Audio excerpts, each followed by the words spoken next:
When I give you advice on this show about, hey, bet this win total while you can, I hope you took it up while it was available. Arizona's win total has dropped from 8.5 to 7.5. Spencer, what does that even mean? Well, that means that a significant amount of funds or the perspective of the sports book has changed, one of those two things, or perhaps both, to make the sportsbook believe, we no longer think Arizona is an 8.5 win team. We think they're a 7.5 win team. And in 2024, I think that they are correct. Because when this win total initially came out, FanDuel put their win total at 8.5, and I said, nope, that's too high. Give me the under. 8-4 goes under. Give me the under. Now it's a little bit trickier.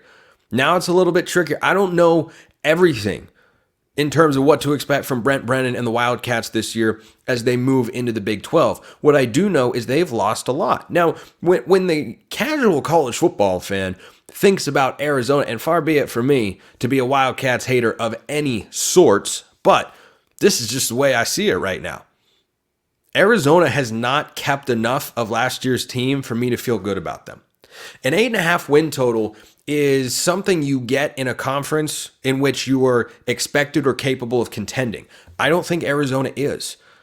Are they a good team? Yeah, they are. They've got some really nice pieces. They've done some things in the transfer portal, which I'll get to, but mostly they've been hitting the portal really, really hard. Harder than a lot of fans probably realize, because when you think about Arizona, if you're a little bit more of a casual college football fan or not following it closely, you think, well, Noah Fafita and Tetaroa McMillan, they've stuck around. What if they add Elijah Badger from Arizona State? It'd be a fantastic addition, because they lost Jacob Cowing to the NFL.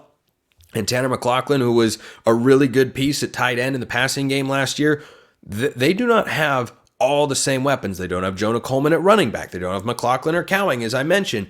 I think it would be a great addition to go out and get Elijah Badger from Arizona State. And if you like sticking it to your rival, that's a pretty good way to do it. But Arizona, this offseason, has had 29 players leave the program. Your audio did not cut out. I did not freeze. I just had to let that simmer for a moment. 29 players. They've brought in 16 guys. Now, for those of us who are I was not a math major, but for those of you that were math majors, we can discern that that is a -13 ratio in the portal, added versus lost. Now, is every single one of those players going to be an impact transfer? No. Not even all of the 11 players who have gone up to Washington following Jed Fish to build the Huskies team this year. Not even all of them are going to be immediate impact, huge, all-conference caliber guys, but some of them are.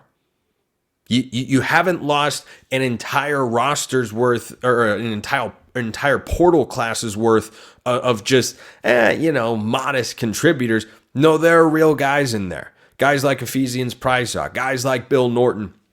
Norton went off to Texas with Johnny Nansen. So you've got a new staff in there. You've got a lot of new players in there. And yes, it is a great foundation to have an elite quarterback and an elite wide receiver. It's a great place to start. But you got a new staff in there, and you don't have the same team. You don't have anything really close to the same team. Can Arizona, are the Wildcats a program that is recruited in such a way and retained players in such a way, or brought guys in via the portal? They don't have a super highly rated transfer portal class, though I think they brought in a couple of really nice players.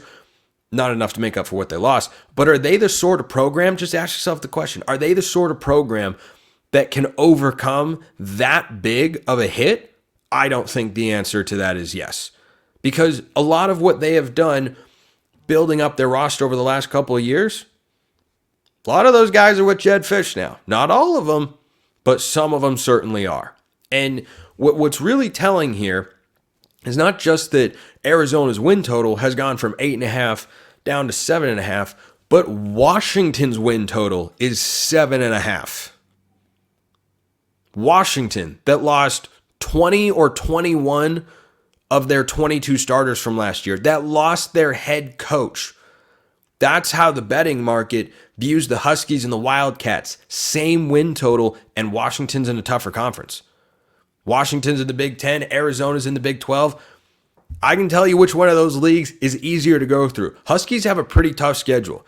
I think they could hit 9 wins. 8 wins is probably Washington's ceiling.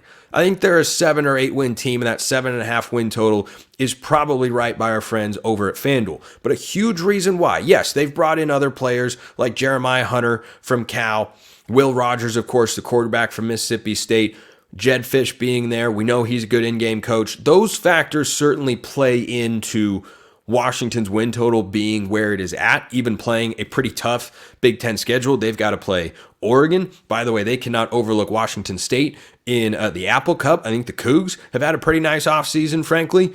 Don't know about the quarterback situation there, but certainly they're going to get up for that rivalry game. They've got to play USC. They have got to play Michigan. It is a tough schedule, and Washington, I believe, has to go to Iowa.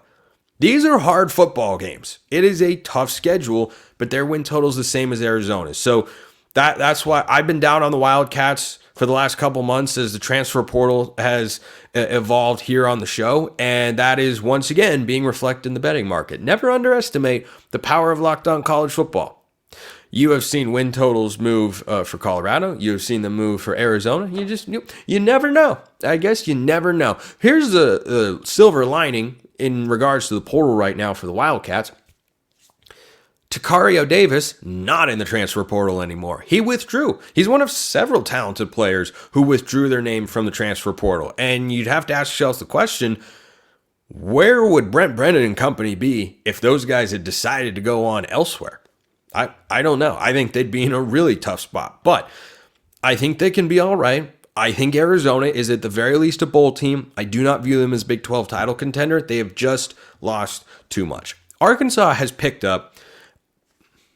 This is just the weirdest thing I have ever seen. So Monte Harrison, most recently seen playing for the Los Angeles Angels, has apparently been given eligibility and status to walk on at Arkansas as a wide receiver. Do you know what recruiting cycle he was originally a part of? I'm so glad you asked. The answer is 2014. Now, if you look down, as I can on my computer here recording the show, and see what year we are currently in, you see 2024. I see 2024. And 2014, let me call on my math majors again, was about 10 years ago. Monte Harrison is 28 years old. He was a 4-star recruit coming out of high school, went to play Major League Baseball, has not played over the last couple of years. He's 28. He's playing college football. Don't ask me how this is allowed. With all the exemptions that have been given and not given by the NCAA in recent years, I don't know how this one slips through. Maybe they're just looking at their legal cases piling up and going, you know what, we're not even going to be here in a couple of years. Let's just let anything go.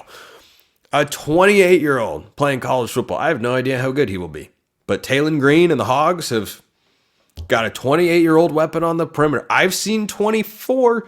I've seen 25 or 6 with BYU guys or anyone who goes on a mission. I have not seen 28. But here we are. Appreciate everyone listening. I will see you next time. And until then, hope you have a wonderful rest of your day.